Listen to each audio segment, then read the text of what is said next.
morning, good afternoon, or good evening, my beautiful hot messes. My name is Mistress Lavender, and today I'm reading Rich AF. Oh, that was the last book. Today I'm reading The Art of Seduction by Greene. I'm on page 59, and let's begin.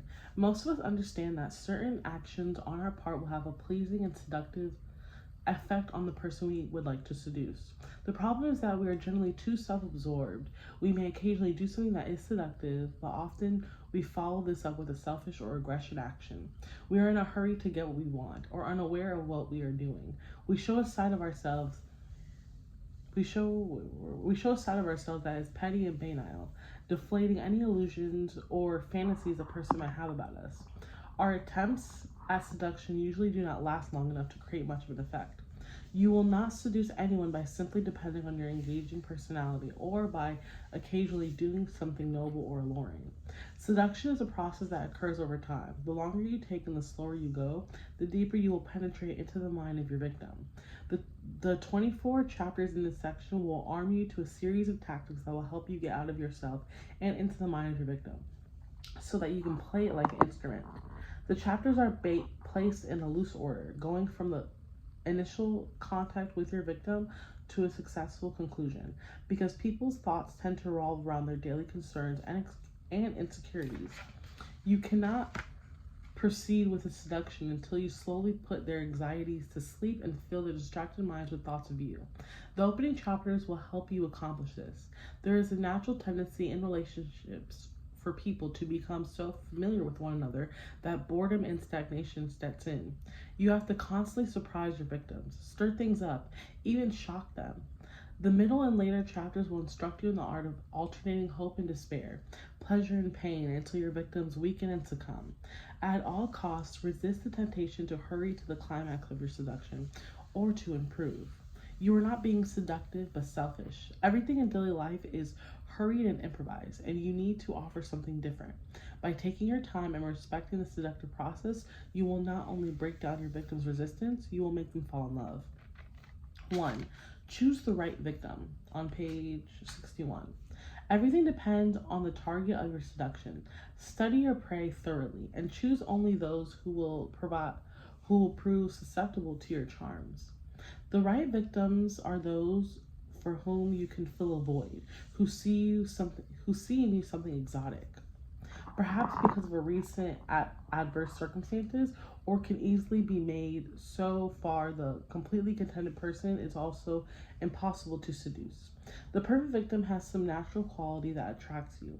The strong emotions this quality inspires will help you make your seductive maneuvers seem more natural and dynamic.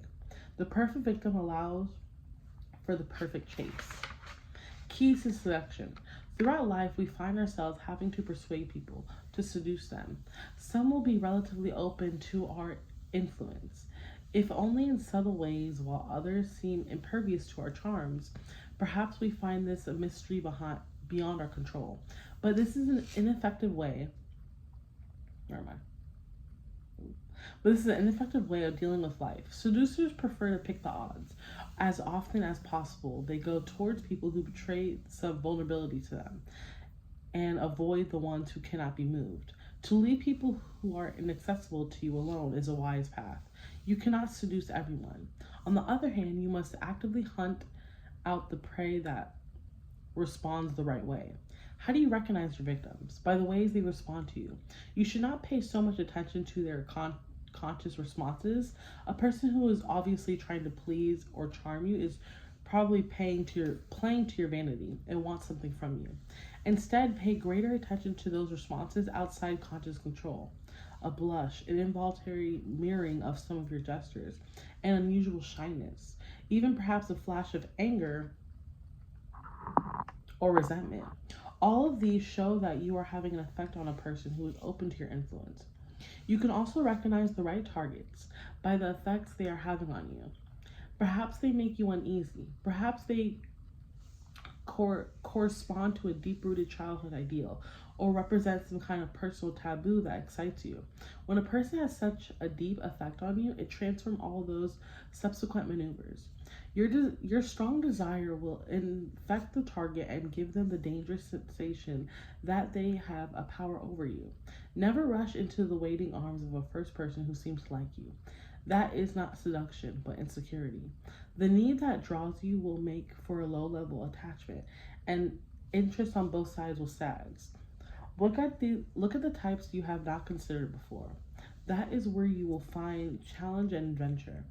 Although the victim who is perfect for you depends on you, certain types lend themselves to a more satisfying seduction. Just as it is hard to seduce a person who is happy, it is hard to seduce a person who has no imagination. People who are outwardly distant or shy are often better targets than extroverts. They are dying to be drawn out. People with a lot of time on their hands are extremely susceptible to seduction. They have mental space for you to fill. On the other hand, you should generally avoid people who are preoccupied with business or work. Seduction demands attention, and busy people have too little space in their minds for you to occupy. Your perfect victims are often people who think you have something they don't, and who will be enchanted to have it provided for them. Such victims may have a temperament quite the opposite of yours, and this difference will create an exciting tension. Remember, the perfect victim is the person who stirs you in a way that cannot be explained in words. Be more creative in choosing your prey, and you will be rewarded with a more exciting seduction. Symbol: big game. Lions are dangerous. To hunt them is to know the thrill of risk. Leopards are clever and swift, offering the excitement of a different chase. Never rush into the hunt. Know your prey and choose it carefully. Do not waste time with small game. The rabbits that back into snares, the mink that walk into a scented trap. Challenge is pleasure. I'm going to stop there. I'm on page 65. I'm going to start at, next episode, I'm going to start at create a false sense of security, approach indirectly. But again, my name is Mistress Lavender. I'm reading The Art of Seduction by Robert Greene. And let me know what you think. Are you reading the book too? Are you not? And if so, what page are you on? And yeah, bye. I'll talk to you later.